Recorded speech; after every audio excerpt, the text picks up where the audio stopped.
చంద్రబాబు ప్రయాణం ఎప్పుడూ పొత్తులతోనే అని కాంగ్రెస్ సీనియర్ నేత కేవీపీ రామచంద్రరావు విమర్శించారు.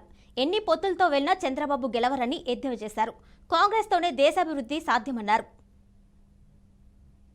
2004 తర్వాత బీజేపీకి యాజ్ యూజువల్ గా వారితోటి విభేదించి బయటకు వచ్చేశారు. 2009లో బీజేపీని వ్యతిరేకించి మహాకూటమిని కట్టి ఎలక్షన్స్ కి వెళ్లారు.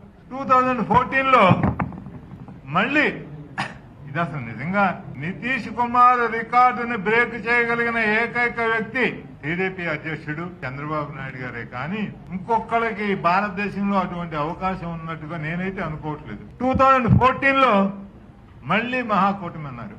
ఈ 2014 మహాకూటమి సందర్భంగానే ఈవేళ జనసేన పవన్ కళ్యాణ్ గారు, చంద్రబాబు నాయుడు గారు, ప్రధానమంత్రి డిజిగ్నేట్ మోడీ గారు ఆంధ్రప్రదేశ్ మీద కురిపించిన వరాలు అవి వర్షంలాగా కాదు తుఫాన్లాగా కురిపించారు. 2018లో మళ్లీ కాంగ్రెస్ పార్టీతో కలిసి ఆయన తెలంగాణలో పోటీ చేశారు. 2019కి 2024కి బీజేపీ ఆంధ్ర రాష్ట్రానికి చేసిన ప్రయోజనాలు ఏమేమిటి?